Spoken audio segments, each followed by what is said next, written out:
नमस्कार नाशिककरांनो, आपल्या हक्काच्या व आपुलकीच्या लक्ष न्यूजवर मी कौशल वाकरकर आपल्या सर्वांचं स्वागत करतो. आज आपल्या या लक्ष न्यूजच्या स्टुडिओत एक असेच आगळेवेगळे व्यक्तिमत्व आलेले आहेत. नाशिक शहरात दिवसेंदिवस काही अशा गोष्टी घडत आहेत की ज्या माध्यमातून वाचा फोडायचं काम या लक्ष न्यूजच्या माध्यमातून आपण करत आहोत. आज असेच एक आगळेवेगळे व्यक्तिमत्व आणि त्याचबरोबर वैद्य डॉक्टर विक्रांत जाधव सर आपल्या बरोबर उपस्थित. मी त्यांचं स्वागत करतो. आणि त्याचबरोबर HR आणि ऍडव्होकेट आणि थोर विचारवंत असलेले श्रीधर व्यवहारे सर आपल्या बरोबर आहेत. नमस्कार व्यवहारे सर. नमस्कार सर, प्रोफेशनल क्षेत्रात मी जास्त वेळ घेणारच नाही. नो बकवास सीधी बात. प्रोफेशनल क्षेत्रातील व्यक्तींवर खुलेआम हल्ले होत आहेत. मग डॉक्टर असतील, वकील असतील किंवा अजून काही प्रोफेशनल क्षेत्रात काम करणारे व्यक्तिमत्व असतील, नक्की चौकट कशी आखली पाहिजे आणि याबद्दल काय दक्षता बाळगली पाहिजे, काय वाटतं आपल्याला? धन्यवाद कौशल वाकरकर. आजच्या या महत्वाच्या विषयाला आपण हात घातला त्याच्याबद्दल धन्यवाद देतो. लक्ष न्यूज नेहमीच अशा विषयांवरती चर्चा घडवत असतात. नाशिकमध्ये बेसिकली क्राईमचा रेशो हा काही प्रमाणामध्ये वाढतोय असं दिसतंय. मध्यंतरी नाशिकमध्ये ड्रग्जचं मोठं एक प्रकरण झालं, पण त्याच्या व्यतिरिक्त सुद्धा प्रोफेशनल्स म्हणजे जे व्यावसायिक आहेत नाशिक शहरातील याच्यावर हल्ले होत आहेत. वेगवेगळ्या पद्धतीने हल्ले होत आहेत. मग तो कदाचित डॉक्टर असेल, वकील असेल किंवा औद्योगिक क्षेत्राचा उद्योजक असेल किंवा HR मॅनेजमेंट सेक्टरमधले HR मॅनेजर्स असतील, यांच्यावरती भ्याड हल्ले केले जातात. त्यांना वेळी अवेळी मारहाण केली जाते, अनेक दुखापती घडवल्या जातात आणि याच्यामुळे नाशिकमधलं एक लॉ अँड ऑर्डरची सिच्युएशन ही कुठंतरी एक खराब होते असं वाटतंय. मला असं वाटतं की या क्षेत्रामध्ये सर्वांनी लक्ष घालणं अत्यंत गरजेचं आहे. आणि बेसिकली आता नुकताच श्रीरामपूरला वकील दाम्पत्यांवरती हल्ला झाला, त्यांचा जीव घेतला गेला. तसंच डॉक्टरांवरती पण आपण बघतो की वेगवेगळे हल्ले होतात.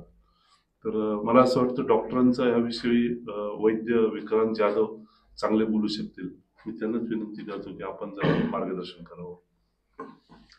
मुळात म्हणजे कालचा हल्ला डॉक्टर कैलास राठी हा नुकताच एक नवीन हल्ला आपण बघितला, पण आजपासून 28 वर्षापूर्वी डॉक्टर अमोल मोकाशी जे होमिओपॅथीचे तज्ज्ञ होते त्यांच्यावरती एक मोठा हल्ला झाला. त्या हल्ल्यामध्ये त्यांचा प्राण गेला.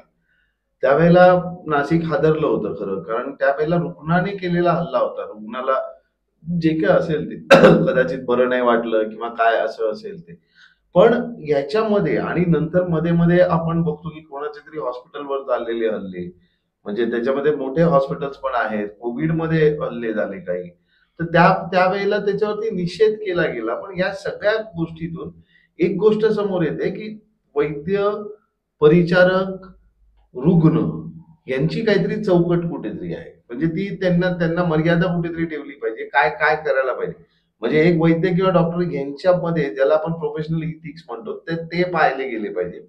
रुग्णाने त्या पद्धतीने केलं पाहिजे. रुग्णाचा एखादा रुग्ण असतो, आपण वैद्य पण एक माणूस आहे, रुग्ण पण एक माणूस आहे. वैद्य त्याचे प्रोफेशनल इथिक्स पकडणार आणि रुग्ण नाही पकडणार किंवा परिचारक नाही पकडणार, असं कॉम्बिनेशन कधीच होऊ नाही शकत. म्हणजे ज्या आरोग्य व्यवस्थेमध्ये आपण आहोत त्या, म्हणजे मला नाही आवडलं म्हणजे हे लहान मुलासारखं झालं की मी त्याला दिलं नाही एखाद्या पाल्याने, तर पालकाने, तर ते पाल्य त्याला काहीतरी फेकून मारतात. असं अशी गोष्ट घडायला नको, कारण ती मॅच्युरिटी लेवल मधली आहे. आता आपण जर विचार केला की प्रत्येक गोष्टीला एक नियम आहे की तुम्हाला काय काय दिलंय, तुम्ही दिल्यानंतर काय, याच्यातून तुम्ही वकील आहात. तर मला असं वाटतं लिगल ऍडवायझरी पूर्वी असं कधीच नव्हतं की पेशंटकडनं लिहून घेतलं जायचं, पेशंटचे सही घेतली जायची.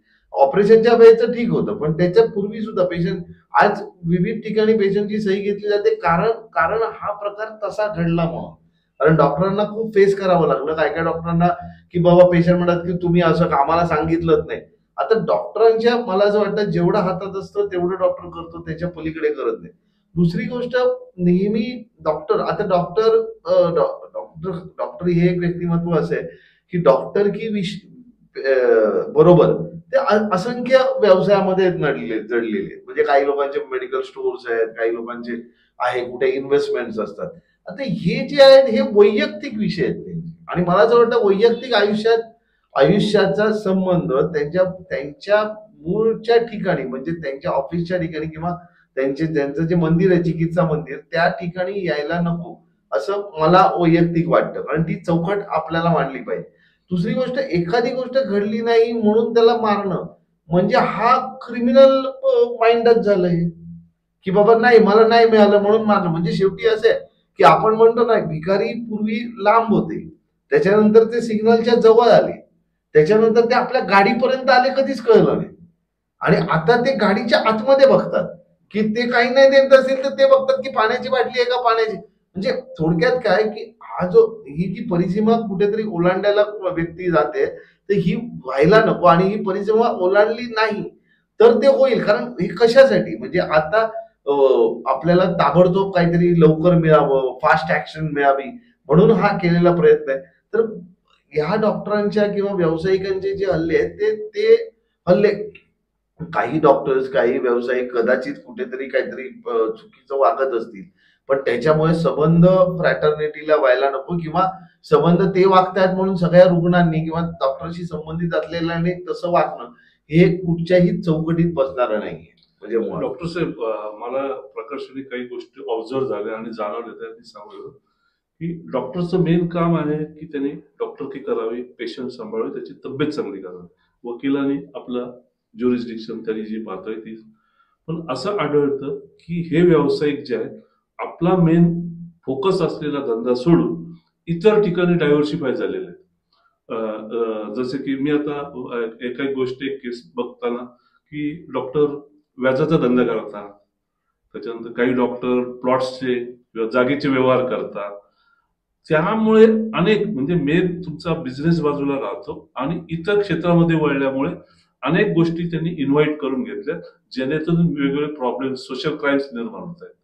तर याच्याविषयी आपलं काय म्हणणं आहे? काही कट प्रॅक्टिसेसचा इश्यू मला असं वाटतं की जे वैयक्तिक आहेत ना, समजा प्लॉटचा व्यवसाय झाला, त्यांनी त्याची दुकानं काढली, तर हे विषय जे आहेत तिथे डॉक्टर की वैद्यकीय व्यवसाय किंवा वैद्यकीय व्यक्तिमत्व संपून जातं, त्याच्या पुढचं व्यक्तिमत्व चालू होतं. मग तो माणूस म्हणून आपण गृहीत धरतो.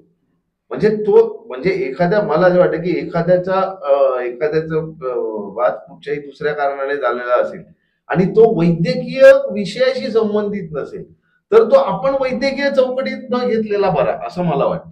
आणि शेवटी तो माणूस आहे तो ते तसा वागतो. आता मला आठवतं तुमच्या क्षेत्रातलं डॉक्टर सुधाकर एम साने यांच्याकडे प्रचंड मोठ्या डिग्र्या होत्या मुंबईचे आणि त्यांना एका वकिलाने असं चॅलेंज केलं. तर चॅलेंज केलं म्हणून सुधाकर एम साने हे मोठे, त्यांचं हॉस्पिटल मोठं, त्यांनी काय करावं, त्यांनी LLB केलं आणि LLM केलं आणि ते फर्स्ट आले युनिव्हर्सिटीमध्ये आणि त्यांनी सनद पण घेतली की मी एक तरी केस लढवून दाखवली. आता अशा गोष्टी अर्थातच ते उदाहरणं आहेत काही, पण मला असं वाटतं की जिथे त्या व्यक्तीने त्याचा स्वतःचा व्यवसायाशी निगडीत, कारण मला जर विचाराल तर मी जर 32 वर्ष प्रॅक्टिस करतोय आणि त्याच्या अगोदरची माझी 10 वर्ष शिक्षणाची, आता ही 42 वर्षाची केल्यानंतर मी वेगळ्या विषयात जाणं हे मला कुठेतरी खटकणारी गोष्ट आहे माझ्या वैयक्तिक. हा, इन्व्हेस्टमेंट आणि हे तुम्ही करा, पण तो त्याच्यातून जर वाद झाले तर मग तो इन्व्हेस्टमेंटचाच माणूस असेल, तो डॉक्टर की त्याला पकडू नये असं मला तरी वाटतं. ते बघा, जसं डॉक्टर्स आहेत, वकील आहेत, औद्योगिक क्षेत्रामध्ये सुद्धा मोठ्या प्रमाणामध्ये गुन्हे घडत आहेत. म्हणजे उद्योजकांना मारहाण केली जाते, HR मॅनेजर असतो त्याला युनियनचे लोक मारतात, मर्डर करतात, काहींना चाकू हल्ला पण झालेला आपण बघितलेला आहे. औरंगाबादच्या एका कंपनीमध्ये जिवंत जाळलं मॅनेजर HR. तर अशा काही घटना घडत आहेत. तुम्ही ऍज अ सायकोलॉजिकल एक विचार की हे अशा गोष्टी का घडत आहेत आणि त्या घडू नये याच्यासाठी काय करता येऊ शकेल, याच्याविषयी तुम्ही आपण काय सांगतो? मला असं वाटतं याला मल्टिपल कॉजेस आहेत. म्हणजे आता एखाद्याची मानसिकता बदलणे, कारण आपण जे म्हणतो ना फास्ट ऍक्शन, मला काहीतरी पटकन मिळालं पाहिजे आणि मला का नाही माझ्या कर्तृत्वाच्या व्यतिरिक्त मिळालं पाहिजे, ही एक वेगळी मानसिकता मनात असते आणि त्या मानसिकतेतून हे घडत असावं. कारण आपल्याला अभ्यास नाहीये. पुढे मागे बघा, आता कॉपीची प्रकरणं खूप होतात, मग माझा अभ्यास नसताना मला ते मिळालं पाहिजे ही गोष्ट खूप चुकीची. आणि त्यामुळे माझ्याकडे कपॅसिटी नाहीये, पण आता गाड्या चोरणं हे चोरणं हे सगळं त्याच्याशीच निगडीत आहे ना, की ज्या वेळेला आपण म्हणतो की बाबा बेकारी वाढली आहे म्हणून कोणीतरी गाड्या चोरतंय, कोणीतरी हे करतंय, पण नाही, मला ही कुठेतरी चौकट माणसाची मानसिकता कुठेतरी बदलत चालली आहे. त्याला मेहनत घेतल्याशिवाय काहीतरी यायचंय. त्याच्यामुळे एक गोष्ट अशी नाही, ही मला असं वाटतं प्रत्येकाला असं वाटत असावं की मला काही न करता मिळावं. प्रत्येकाला असं वाटू शकतं. डॉक्टर, एक गोष्ट आता रिसेंटली एक केस सगळ्यांनी आपण अभ्यासली असेल की नाशिक मधील एक प्रतिष्ठित डॉक्टर जो सायबर क्राईम मध्ये इन्व्हॉल्व्ह झाला होता. म्हणजे थोडक्यामध्ये त्याला काहीतरी एक लिंक आली आणि त्याच्यातून त्यांनी काही लाख रुपये म्हणजे 30-40 लाख रुपये त्या याच्यामध्ये स्वतःचे घालवले. डॉक्टर्स ही कम्युनिटी सुद्धा का या गोष्टींकडे आकर्षित होते, का अशा पद्धतीच्या क्राईम मध्ये अडकत आहे, का आपले पैसे वाया घालवत आहे, का व्हाय द डॉक्टर्स आर डुईंग दिस, हा एक मोठा प्रश्न आमच्या सगळ्यांसमोर आहे. मला असं वाटतं की हा आता सगळी कम्युनिटी तशी नाहीये, आणि तुम्ही डॉक्टरच्या मागे माणूस आहे ही गोष्ट लक्षात घ्या. त्या माणसाची मानसिकता तशीच जाणार आहे. डॉक्टर ही मला असं वाटतं डॉक्टरांनी रुग्णाशी कसं प्रामाणिक राहावं, त्याच्या चिकित्सेशी कसं प्रामाणिक राहावं, त्याच्या शास्त्राची कसं प्रामाणिक राहावं, ही एक चौकट आहे. पण याच्या व्यतिरिक्त त्याला एखाद्या माणसाच्या मनात माणूस म्हणून त्याला म्हणायचं की मला आता लॉटरी करतात म्हणजे तेच झालं ना की लॉटरी मध्ये लागतात, तर ते लॉटरी काढणं हे भरपूर आहे. हे राज्य सरकार, कित्येक राज्यांची सरकार ऑफिशियली काढतात की लॉटरी लावा.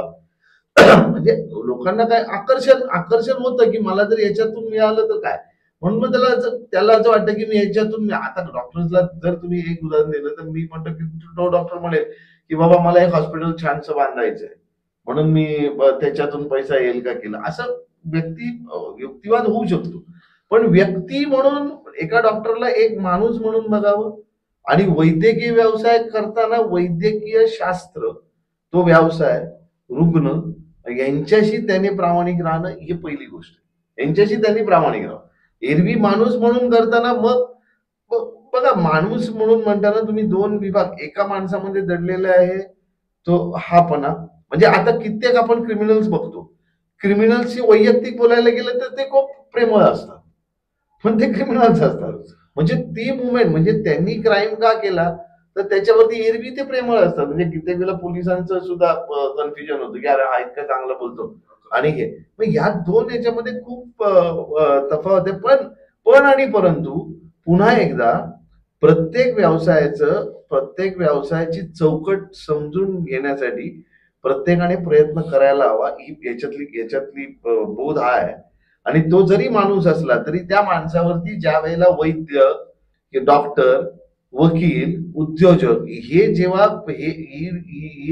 चित्र लागतात तर त्यांना त्या चित्रांना धरून त्यांचं व्यक्तिमत्व करणं आवश्यक आहे. डॉक्टर साहेब, मला एक महत्वाच्या प्रश्नाकडे तुमचं लक्ष घ्यायचं आहे की हे सर्व प्रोफेशनल जे आहेत समाजामध्ये व्यावसायिक जे काम करतात, यांना कायद्याचं प्रोटेक्शन, डॉक्टरांवरती हल्ला झाला त्यांना काही प्रोटेक्शन मिळतं का, आणि ते सफिशियंट असतं का, किंवा याच्यासाठी काय करता येऊ शकतं का?